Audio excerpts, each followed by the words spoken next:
Your Excellency, thank you very much for joining us and welcome. You're welcome. Let me welcome you again. It's always a pleasure. It's always a pleasure to be here. Good. And we look forward to these candid conversations. It's always a pleasure to have you here too. We have just finished a convention where the party endorsed you as its candidate for 2025. Yes. Why did you not have anyone competing with you? That's interesting. I don't know why. Obviously, we made it very, very clear that every position in the party was open. But as you know, about 24 positions were not contested for. I don't know why. I can't explain that. But it wasn't only my position, but 23 other positions that also were not contested. So I don't know the reason for that. Is it not your own making? Because before there were people who were aspiring to be candidates for this particular party. Correct.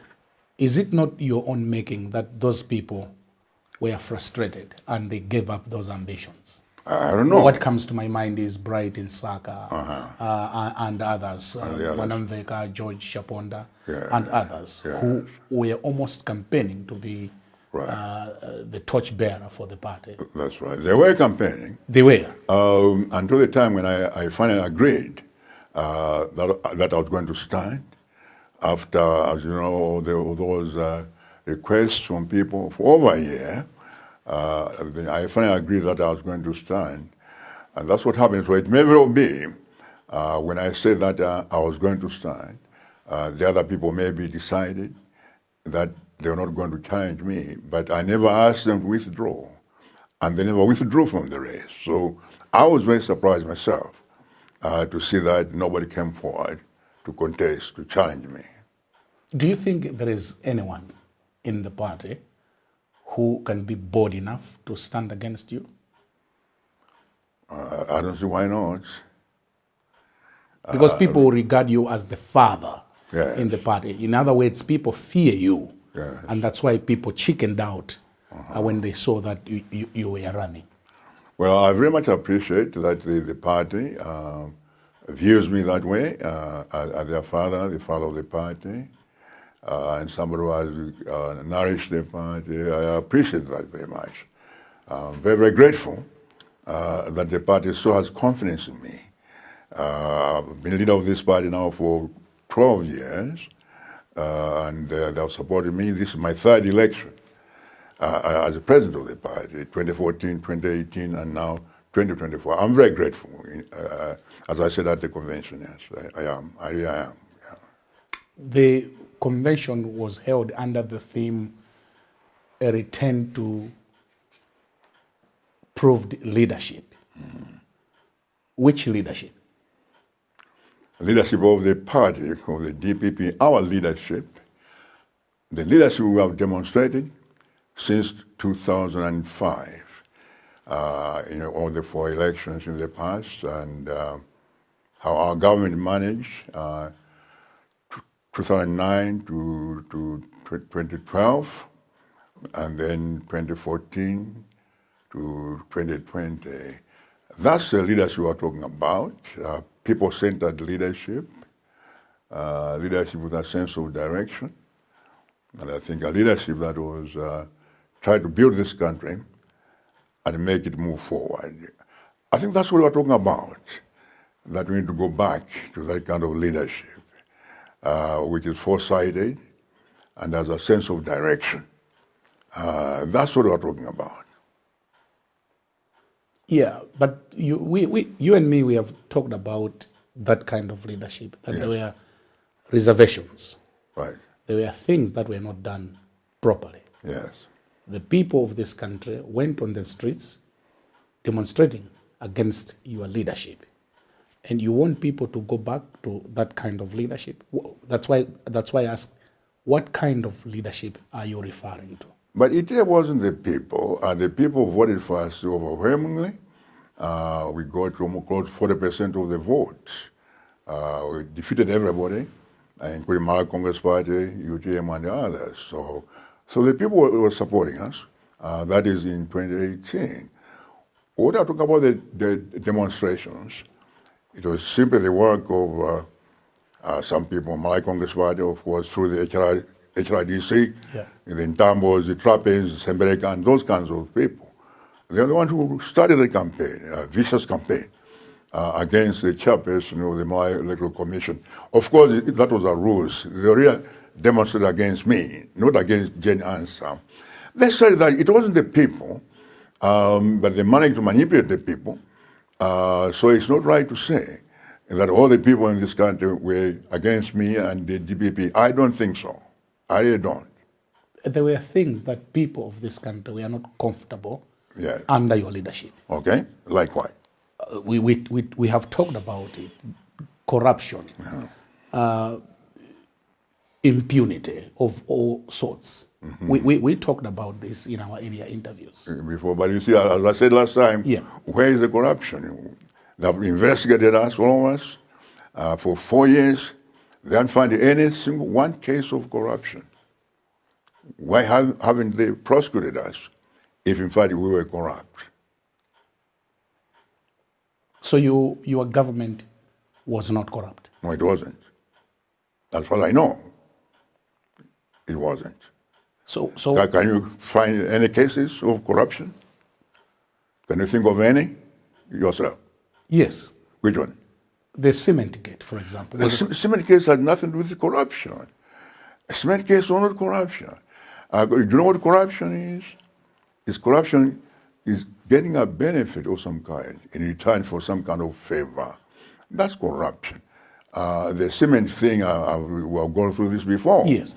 And you have seen the paper yesterday that they have now withdrawn the case against the Chunaras, the two Asian business people who were importing cement. That was a case, obviously. These people took advantage and used my tipping tax identification number without my knowledge to order that cement. I don't think that's necessarily corruption. I think it's more of a breach of the law, really. So it was or evading taxes, tax evasion. I think that's what it was. And he said it was on my part, it was them. I had not, as you all know, I had nothing to do with it. So I don't know why you people keep on saying that the cement case was an example of corruption. Find a better case. You can't find a better one. We should find a better case? Yes, find a better case. So all those people who are saying that your government was corrupt, they may not have evidence? Is that what you're telling us? They don't have any evidence. Because the ASB investigated us, investigated all these years, and they found nothing. Nothing. So why were your accounts closed then? That's what I don't understand why. I don't know why they were closed, because there was absolutely no connection between my accounts and the importation of cement. I didn't order the cement, I didn't pay for it. There was absolutely no connection. I think there was simply abuse of power. It was. They finally unfroze them.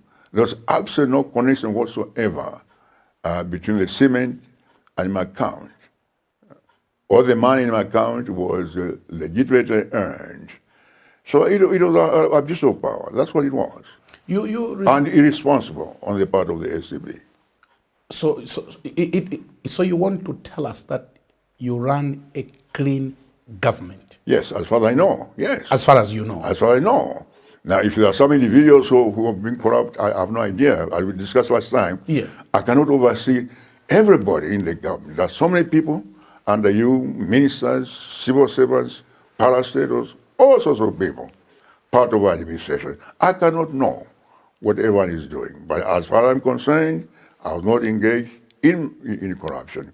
And my government, as far as I know, my ministers and others were not involved in corruption. There were so many. They have not been able to. There were so many stories, corrupt in nature, published by the Times and other newspapers. Like which one? There were so many, so many. But you know the Times. Yeah. You know the Times. You people in the Times. Yes. Were on a vicious campaign against me and the DPP. I think you were working for somebody else. I think you're working for maybe the Malay Congress Party or opposition. So you had all those stories, which are complete nonsense. You remember the story about the 7 rotten ministers? Yes. Remember? Yes. That was manufactured by somebody from Times. Someone from Times, I won't mention his name. Okay. But someone from Times, a vicious person, he's the one who manufactured, there were 7 rotten ministers. There was none. They never found any 7 rotten ministers. Who was manufacturing this? Somebody from Times. I think you know who he is. No, I don't know. Wow. For those that are watching us, Find out. You better mention. Find out. The story came from someone from Times, from your organization. Yeah, but you know, about that there are 7 corrupt ministers, 7 rotten ministers. That's the term they use. Yes. It came from your organization. But the Times Group is a very professional media institution. And to level those allegations against Times, yes, it may not be fair, Your Excellency. They're not allegations. I'm saying that the story comes there. Okay. Do you remember the hot current? Yes. Do you remember what Times was doing? Yes. It is one of the most vicious programs in this country. Everyone knows that. Totally unjustified. I think you own it sometimes also. You own that program. Yes, yes. Hot current. Yeah. Totally unfair. That's what I'm saying. That's what I'm saying. So do you have a person in mind who could have been against you? I have no idea. But I'm just so surprised that all these things were coming from Times, not from the nation. Okay. The nation was not attacking me as much as you people in the Times were doing. I don't know why. Maybe they have a grudge against me. I don't know. I have absolutely no idea. But that's what happened there. So all those stories were, we want to close on that matter, we are not true. Which stories? For example, the one that you have referred to. About the 7 rotten ministers? Yes. Of course they're not true. Okay. We asked them to name the 7 rotten ministers. They never did. And it turned out it was false. It was just purely something that was fabricated. But I just also wanted to put it on record that Yes. Times is a independent, professional media institution. Yes. It doesn't get orders from anyone. I just want to put that on the record. You might have maybe an issue with someone who worked at Times, who probably did not like you. Yeah. But I think we wanted to separate that. Okay. I'm glad you're professional. I think it's getting better now. I think it's better than that time. Yeah. Certainly I cannot say the hot current was not professional. It was absolutely, if ever there was something unprofessional, it was that program, Hot Current. Okay. Which you were on that program at some point. It was completely unprofessional. Okay. So now I'm glad that you are now becoming more professional, and I want to congratulate you for that. Thank you very much. Now we are now speaking the same language. You are welcome. You talked about Jane Ansah, the former chair of the Malawi Electoral Commission. Yes. Despite the cause at that particular time that she should resign, you insisted that she should not resign. Correct. Years later, she appears at your national convention claiming to be a member of your party. Oh, I didn't know that. Okay. We talked to her at the convention. Oh, really? And she said that she's now a member of the Democratic Progressive Party. She joined the party 3 months ago, and she's running for a member of parliament in Incheo. Yeah, that part I know. Yeah. Yes. Do you think it's a proper thing to do, considering where we are coming from? To do what? To be partisan. I don't understand. What do you mean? The question is... Who is being partisan? Jane Ansah? Yeah, Jane Ansah. Yeah, I don't know. Well, you have to ask her. I wanted to hear your views on the same. Don't ask me. I can't speak for her. Did she come to you to say she wants to join the Democratic Progressive Party? She didn't. In fact, this is the first time hearing that she has joined the DPP. I was aware of that. We invited her as a former chair of the Malawi Electoral Commission. That's why she was invited in that capacity.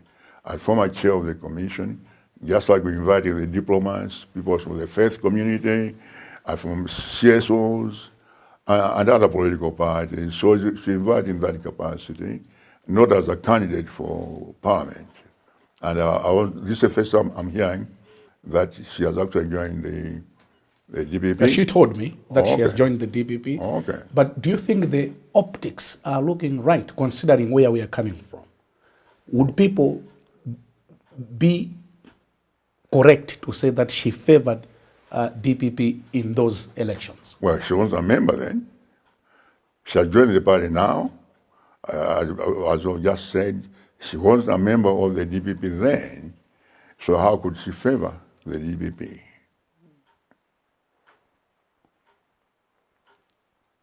It's a question that I wanted you to answer.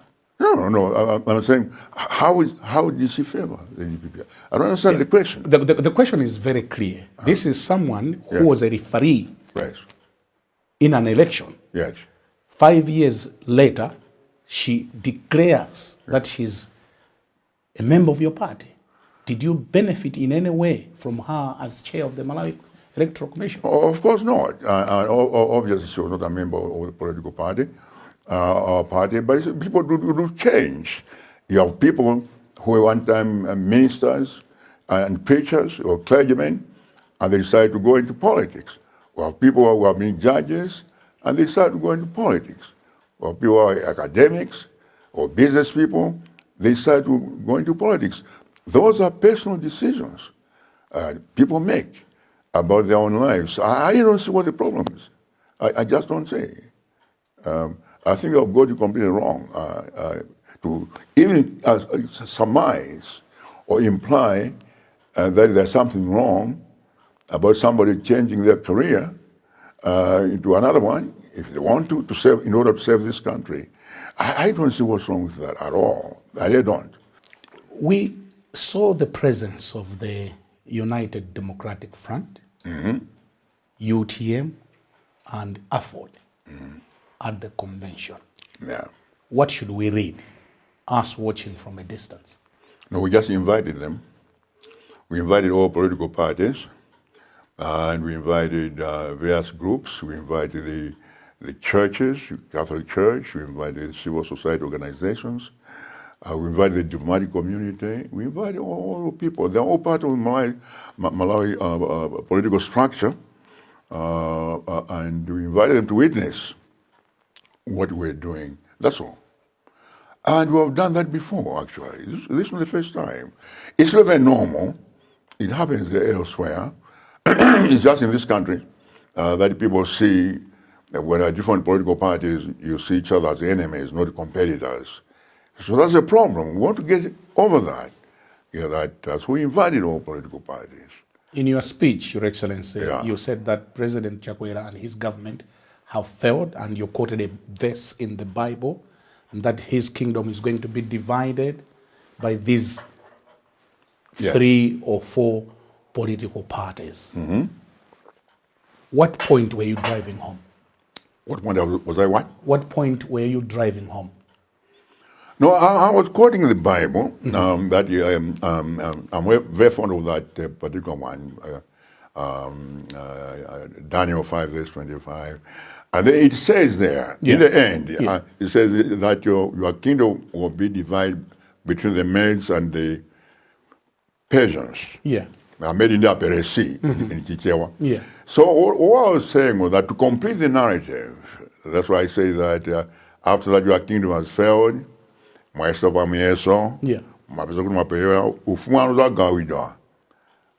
pa DPP, UDF. Ndimangoni akudi as narrative. Ngwana mbane bokuti ndimalize version. Yeah. That's all. There was no implication. Mafuku ndimalize version kuti naka narrative nsaimise hapa ibile kumapeto. Okay.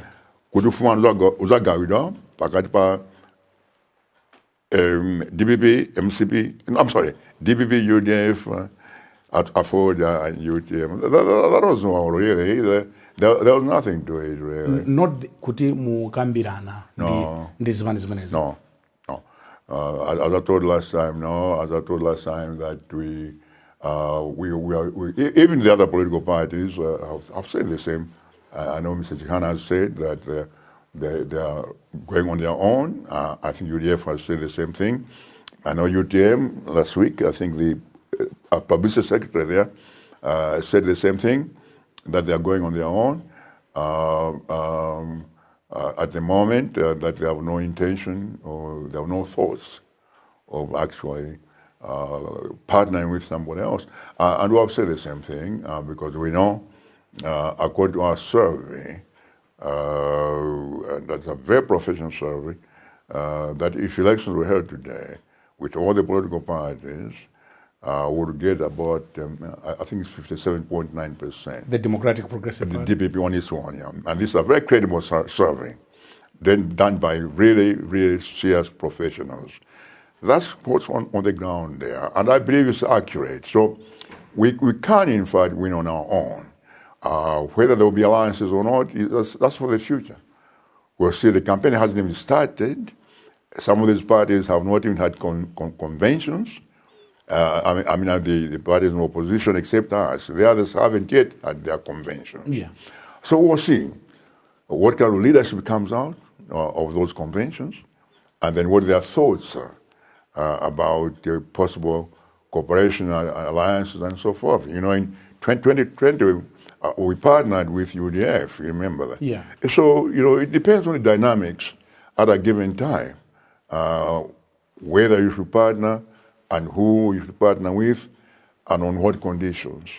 All those are things that you have to decide as the political landscape develops in the next several months. You came on that podium during the convention, Yeah.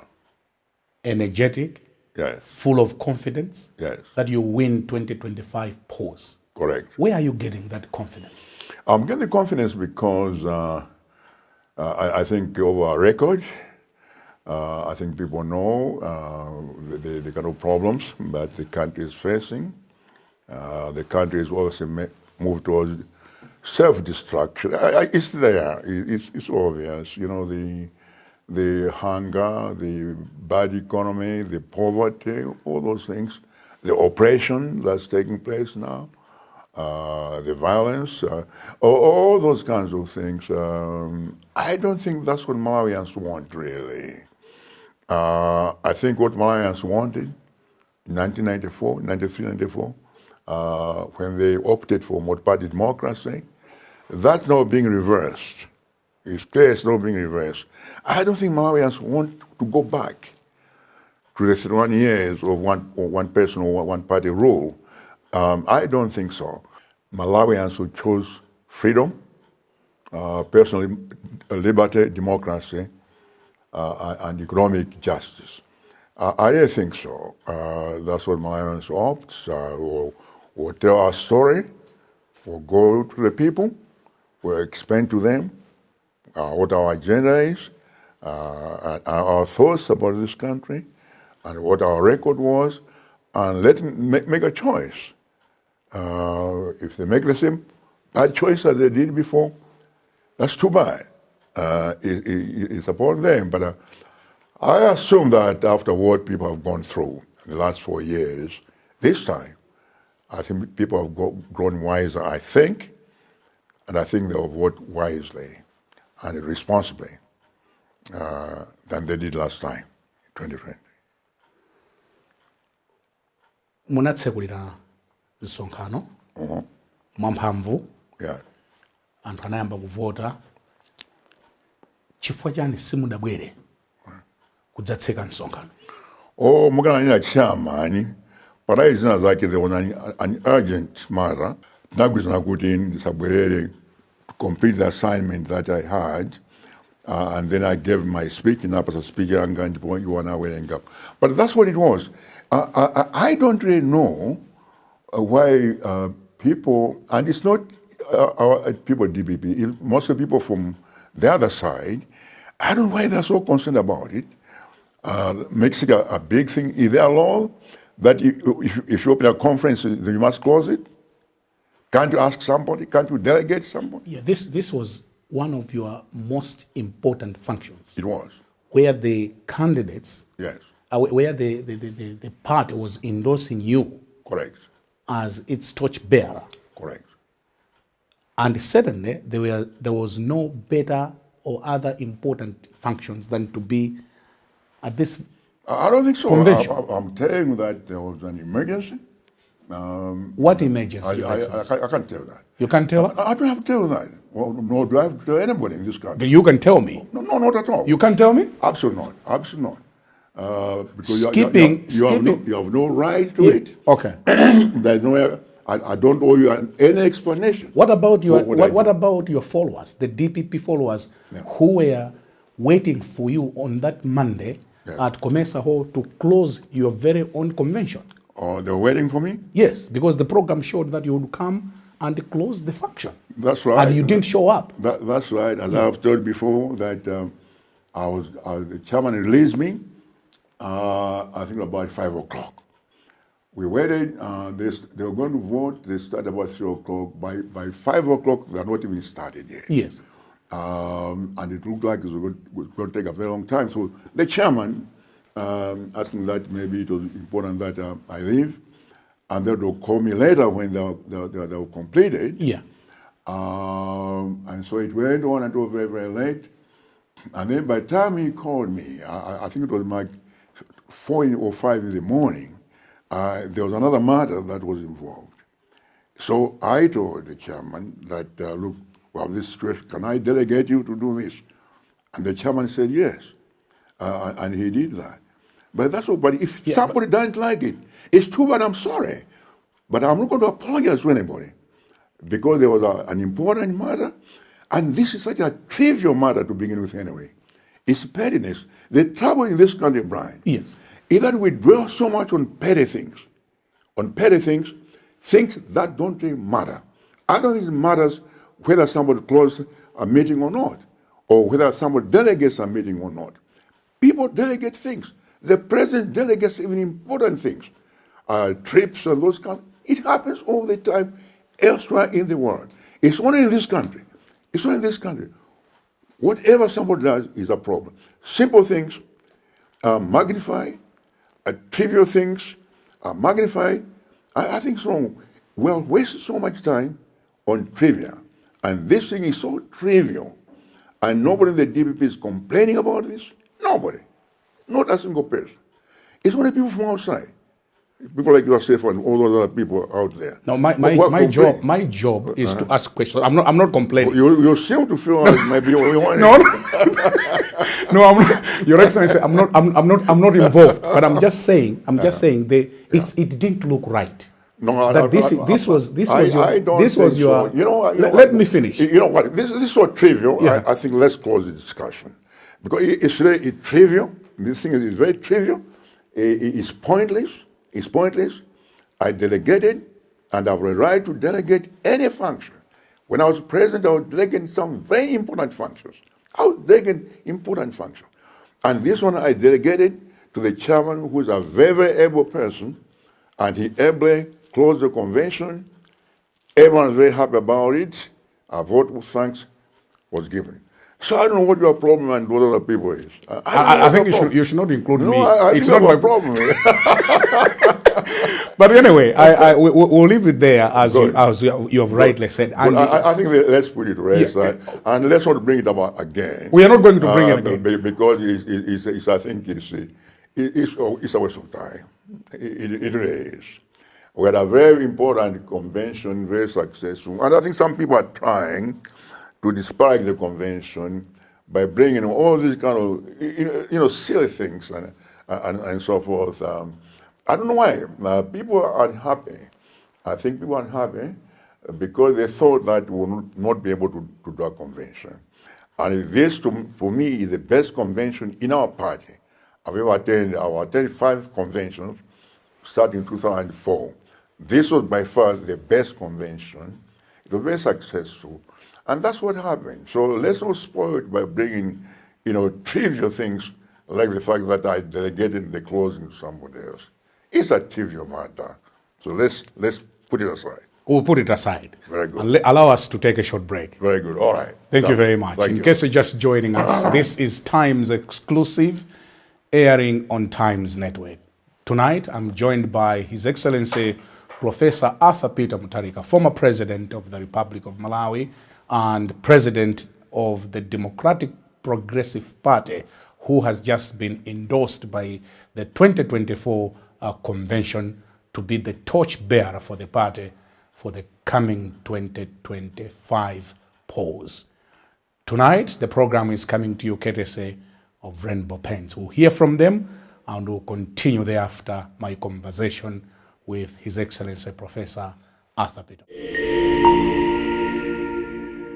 Times exclusive on Times Network. In case you're just joining us, this is now part 2 and our final part for the conversation that I'm having tonight with His Excellency Professor Arthur Peter Muthatika, former President of the Republic of Malawi and DPP torchbearer for the 2024 presidential elections. Welcome back, Your Excellency. Thank you.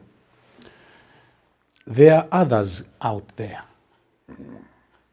still worried that at 84, you may find the campaign tiring.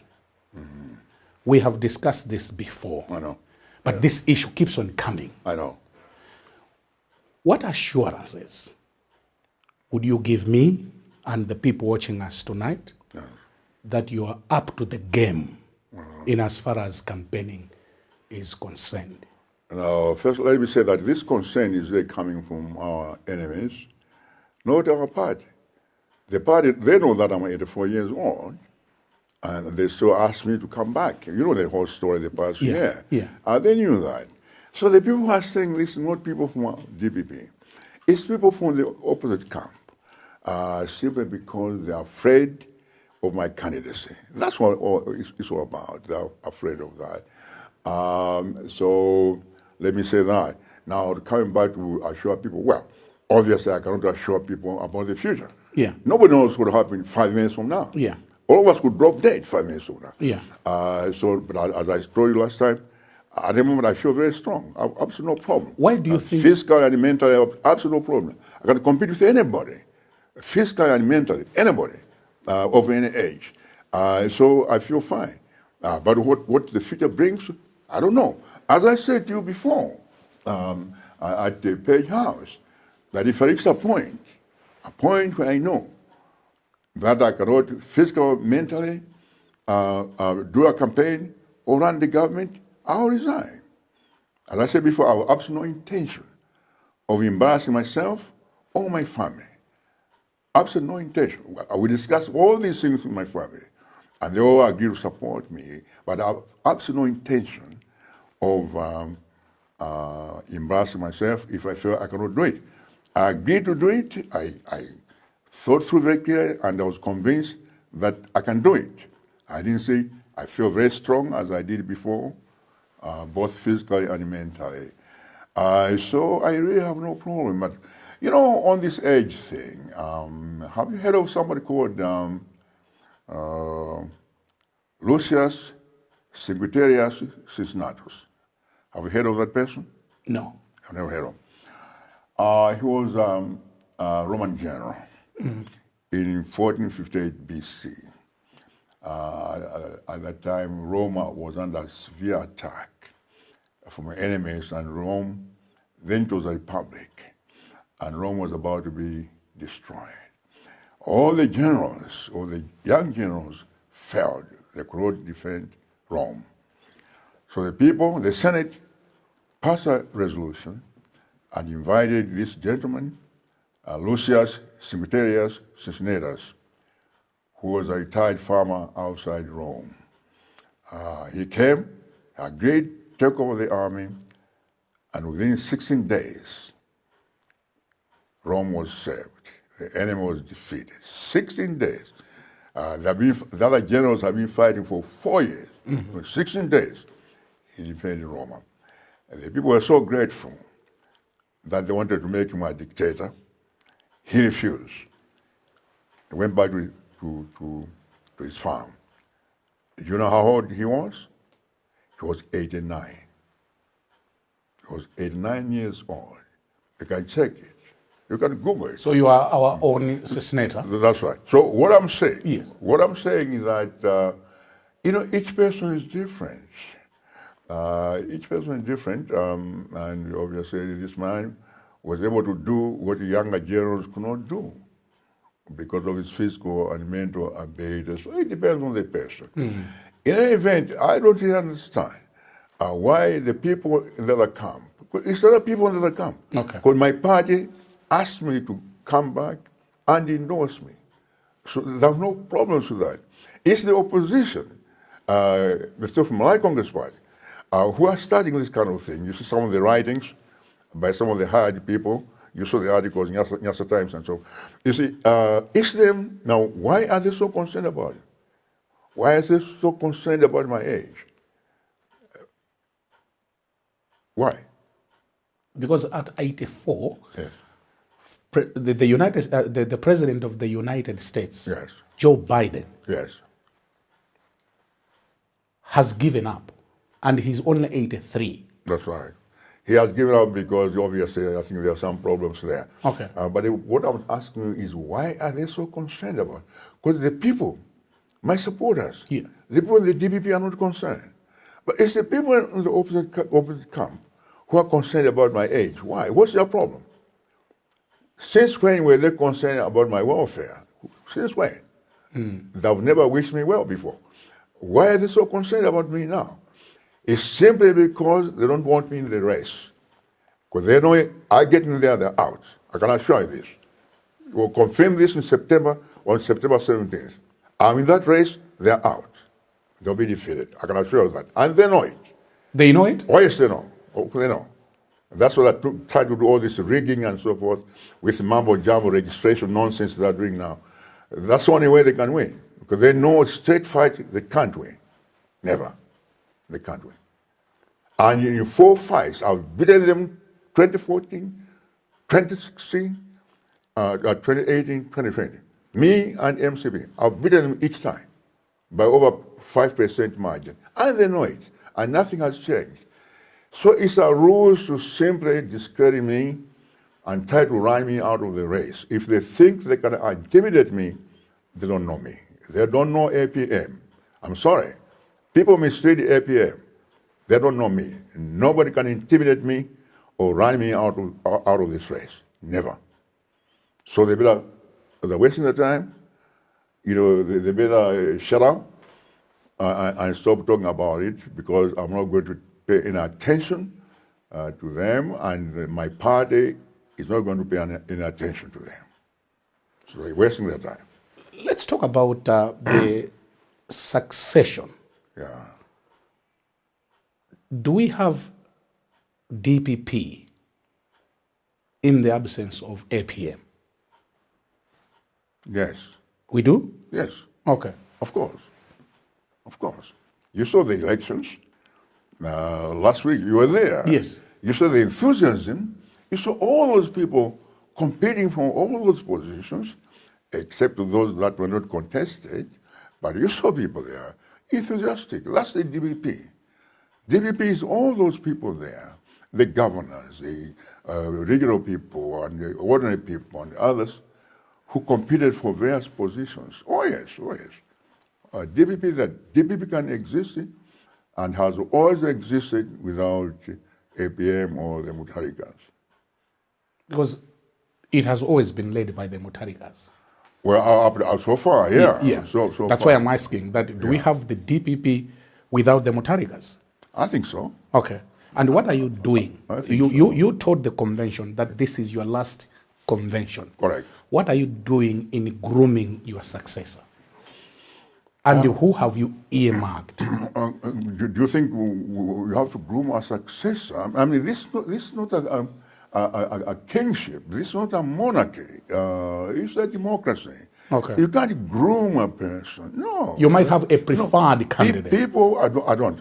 You don't? No, I don't. People will develop and they'll compete, and the best person will be selected. That's how it works. You don't groom somebody I thought your late brother groomed you to be the president of this party. Not at all. Or he earmarked you, for lack of a better I don't word. think so. I don't think so. He gave you leeway to... In what way? You were the favored ones. That time there was Joyce Banda, there were others. You know the story.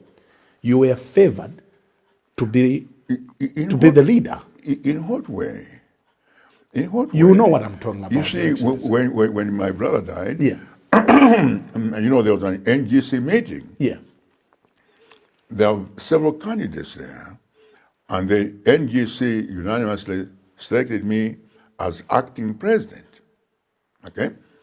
Then we went to the convention in April 2014, and I competed with Honorable Kimutubanda, and I defeated him. That's what happened. It don't just hand over to me. There was competition both at the NGC level and also at the convention in 2014, and then I was selected president. Now in 2018, there was no competitor, and in 2024, there was no competitor. yeah. But there have been competition before, in the past. There has been competition. Yeah, but I'm So talking. it's not like they just put me there and said that select this person.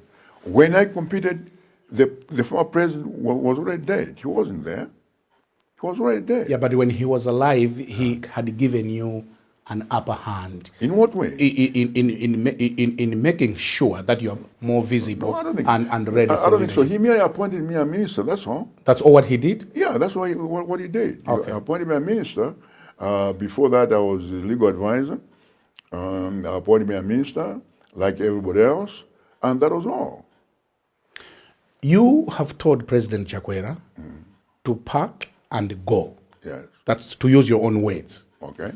What has he done wrong, and what are you going to do? What things are you going to do differently? Well, what was done wrong is, I think, to mismanage the country, the economy, and everything else we have discussed before. There's poverty is increasing in this country. Only 9% of the people are employed, 91% unemployment in this country, and all the suffering, and of course, lack of democracy, taking the country back to the one-party system, and the oppression that's happening. People are afraid now to say things. People are afraid to say things. People are afraid we cannot campaign in the central region without being attacked. Each time we go, we're attacked. 2 weeks ago, we sent our people to collect some vehicles that belong to the DPP for those people who left the DPP. And remember the attack at Zimbabwe. So it's this whole atmosphere that has been created by the act of violence and creating fear that has been created by this administration. That's very troubling. And as I said at the convention there, that according to the IMF and the World Bank, the Malawians are the saddest people.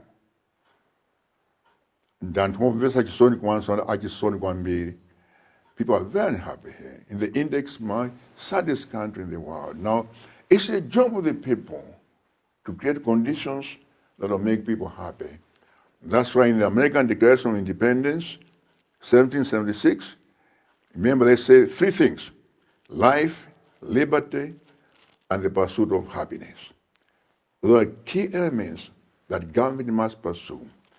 Life, protect life, liberty, and the pursuit of happiness. Make sure that you create conditions which make people have a happy life. That's the job of the government to do that.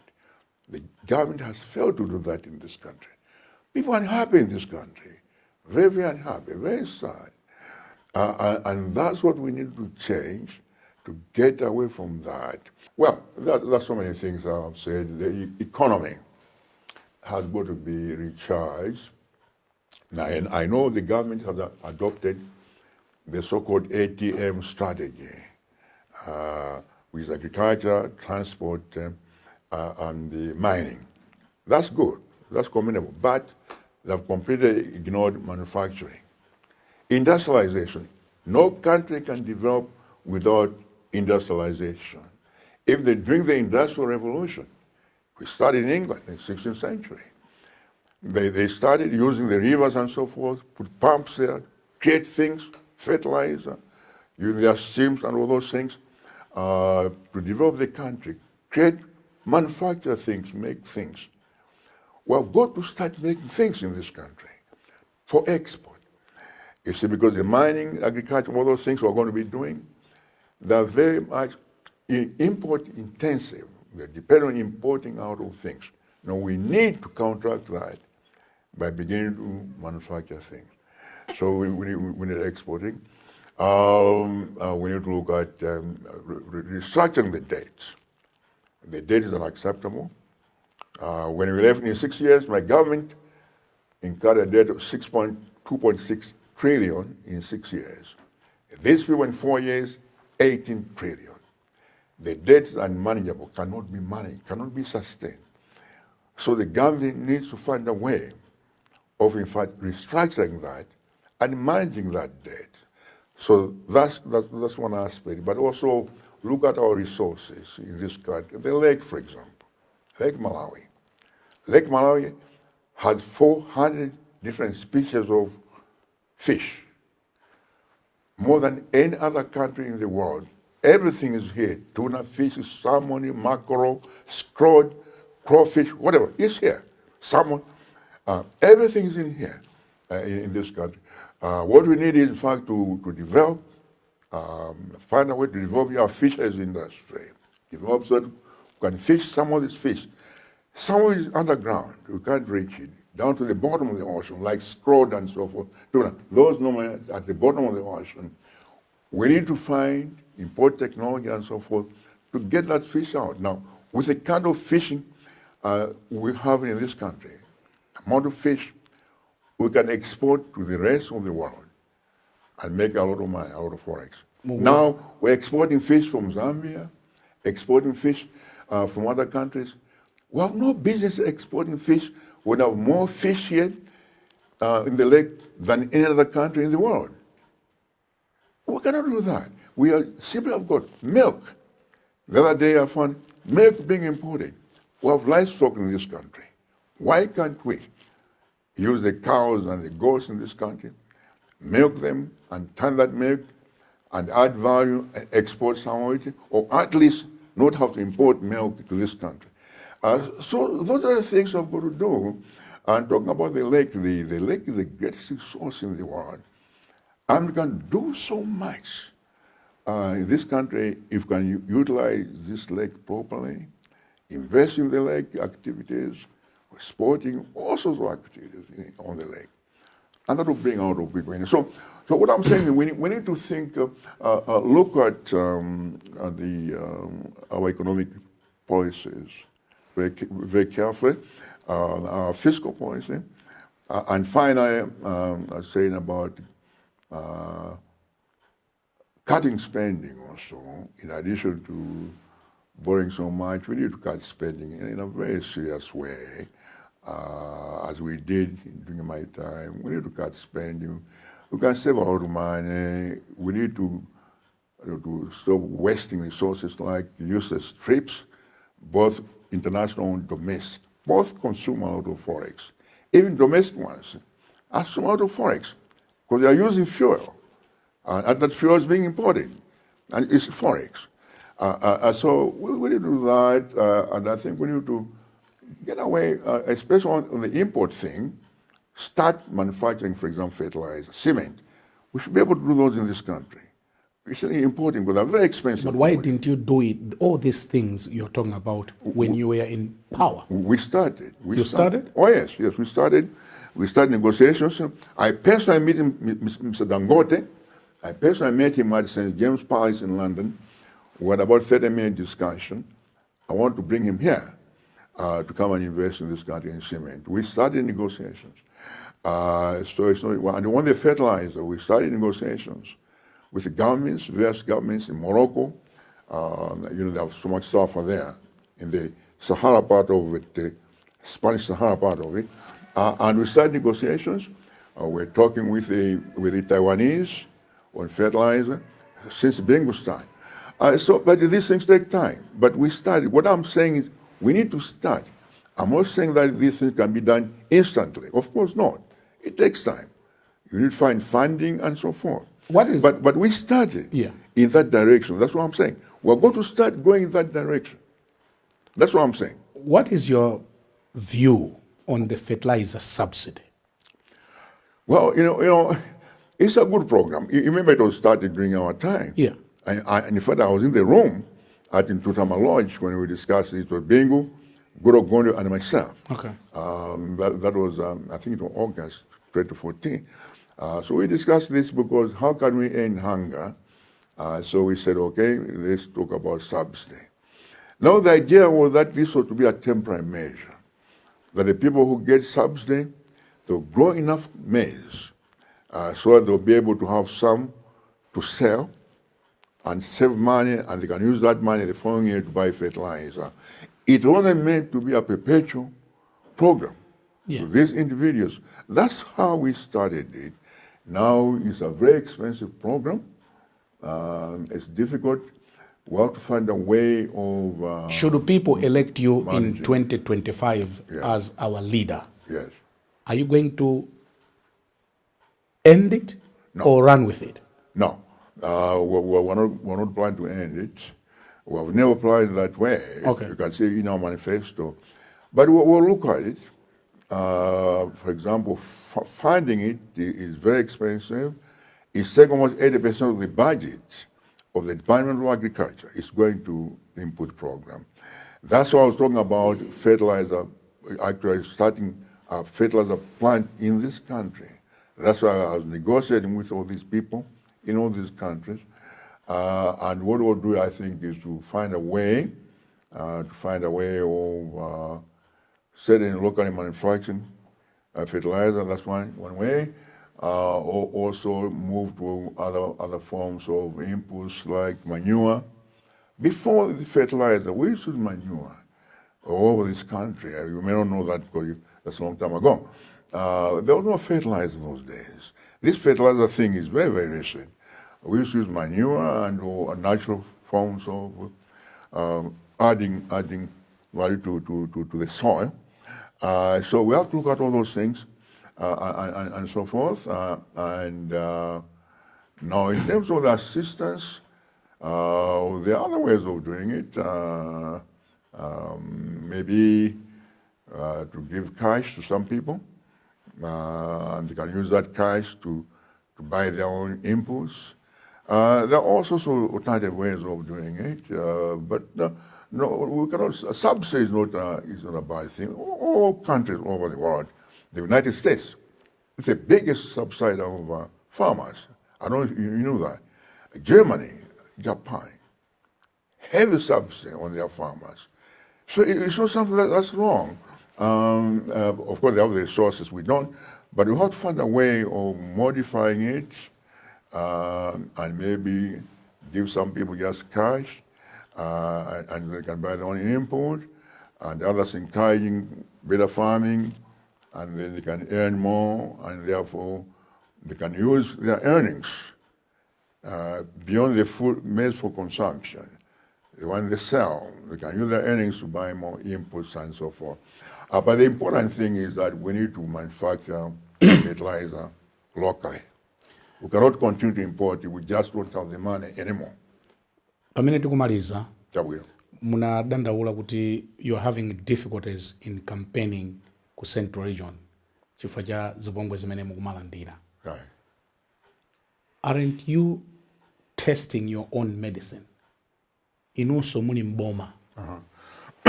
Simaletsa anthu ena kuchita kampeni. Timaletsa anthu ife? Simaletsa. Kuti? Anyamata IMCP sana menyedwe. Kuti? Ku Blantyre, for example. Kuchora kuja campaign. I'm just Anami ashwa kuja campaign. Mukoza kuima, you can stand tall and say your party did not do the same. That's the question that I'm asking. No, I think I'm missing the point again, Brian. Yeah. You see, you're missing the point. I understand maybe there was some violence here. Yes. It's not people against other people. Yeah. But what I'm talking about is a policy of stopping other parties from campaigning. Okay. 4 times that's happened. Twice kuja kumponera. Yeah. Anamenya yamadatu. Twice. But instead of arresting those people, they arrested our people. Ujakumbowe, they know the people, they know the person who brought those trucks. They wouldn't have the driver's license. They know the person, and yet they don't arrest that person. Up to now, they don't arrest those people. And this one last week, instead of arresting the people who attacked the people, we had sent to quality vehicles, they arrested the driver we sent. And later on they released him. Now, I've said this before, Kuti, I think this is wrong. This is taken my data. Yeah, but Malawi is one country. We all should be allowed to campaign wherever we want to campaign. Anyamata DPP anaenda matauni mundizi kwanje. But blind, Zachary is Zachary you are clinging to that was a long time ago. Zachary Just one incident. It was a long time ago, before I even became president. Okay. I think it was 2009 or something. Yeah, entire campaign. Yeah. And we condemned that, remember? Okay. Even being condemned that. That's one incident. Okay. So some that incident. Okay. But on a more serious note, I think that the idea of violence, stopping people from campaigning or threatening people, intimidating people, is not a good one. And when the government decides not to arrest those people that they know, in all those three instances, they know, two in Ponela and the one at Mbowe, they know the people. But they have decided not to arrest them. When are you kick-starting your 2025 campaign? I don't know. It's a year now. I mean, it's a year now. You can campaign for a year. In fact, actually, it's ironic because normally you don't have conventions this early. Okay. It's just the circumstances. Normally we have conventions when you used to have elections in May. Okay. We used to have conventions in April. Okay. Yeah, about 90 days before and have a candidate. But to select somebody a year or before the election, it's not a very good thing in my view. Yeah. But that doesn't happen. Look at the Americans. They just have their convention now. In July, they had the Republicans. The Democrats are doing it now. Yeah. They're only 60 days before the election. So they're 2 months. On October and the election, the first Tuesday in November. So it's less than 2 months. If you come 1 year with a candidate, I don't think it's sensible, but it does happen. Huh? Exactly. It's very expensive. It's going to be a very, very difficult situation because this has never happened before. Do you have? But it has happened, so we'll just see how we manage it. Do you have the financial muscle to run a successful campaign? Yes. Where will you get the money? Well, we'll get money from well-wishers. And who are your well-wishers? Well. I can't tell you our well-wishers. Huh? I can't tell you that. You can't tell me your well-wishers? No, of course not. We get support like all other political parties, whether in here or in America. And we do fundraising also. You notice we've done 2 fundraisers so far. We did one at the Mount Search Hotel last year in April, I remember. The night before Friday, remember we did that, and we did the last one on July 13th at Page House. So we're doing fundraising, and we'll continue to do fundraising. And from that, we also have a system. We're asking people to send money through TNM and also through Airtel. And money is coming. Small donation, $20, $200, $500. People can send anything they can afford. So that's happened. So money is coming in. A lot of money is coming in now. So we'll be able to finance the campaign. I have absolutely no doubt. You have no doubt? No. What do that? We wish we had more time. We have to leave it there. But what would be your concluding remarks to the supporters of your party? My supporters? Yes. First of all, I want to thank them very much. And Malawians in general. And Malawians, my supporters, thank them very much for showing this confidence, to have given me the opportunity to serve this country before, and now opportunity to serve this country again. I'm very, very grateful I feel blessed now. For the rest of the country, let me say that I think it's very important as we go to the election that we should sober up and do this properly and not necessarily create tension. I tell you what, just as I was coming, and I've forwarded to you, Yeah. somebody sent me a clip. The clip, the video, about 10 girls, aged between 4 and 6 years old. And they're obviously from I think from my central region. They are dancing, a certain kind of dance. I don't know whether it's in Ghana or whatever, but they clap hands and sort of go dance and come back and so forth in a circle. But anyway, so they're doing that. But listen to the words. Akuti, Atakwera, Abuino, Apita, Oipa. And these are 6-year-olds, which means Chakwera is a good person, APM is a bad person. Obviously, somebody has sealed this into their brains. And these are 4 to 6-year-olds. I sent you the clip. You look at it. It's very sad. It is very sad that will reach that point in this country. I don't know who is behind it, but I don't think any job or getting in power is worth ruining, poisoning the minds of these small children. It's pathetic.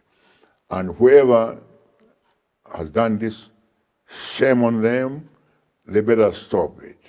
I think they're doing disservice to this country. So my last words is, let's campaign peacefully, cordially. This sort of war is competition. And let the will of the people prevail. Whoever the people select, that people should govern. And also, let's stop this rigging process. You have seen the numbers. You have seen it, I'm sure, come out today. Ridiculous. What has happened in the central region. Totally ridiculous. Rates 3,000%. And you go to show 12%, 20%. It's pathetic that somebody is trying to destroy the democratic system by deliberately manipulating the figures, the registration figures. And that's a shame. That's a shame. I think we need to stop this. I don't think there's any job on earth that's so important that we have to reduce ourselves to this kind of behavior. So my last words on to Malayans would be, let's take a deep breath, calm down, and let's compete fairly and friendly. We're all Malawians. At the end of the day, we're all Malawians, and this is our country, and let's not ruin it. Thank you. Your Excellency, we want to thank you most kindly for joining us tonight. Thank you. Well, on that note, we conclude this week's edition of Times Exclusive here on Times Television. In this edition of the program, I was honored to have His Excellency, the former President of the Republic of Malawi, His Excellency Professor Arthur Peter Muthatika, who is now a torchbearer for the Democratic Progressive Party after the 2024 National Convention endorsed him. My name is Brian Banda, from all of us here in Blantyre, thanking you for joining us, and good.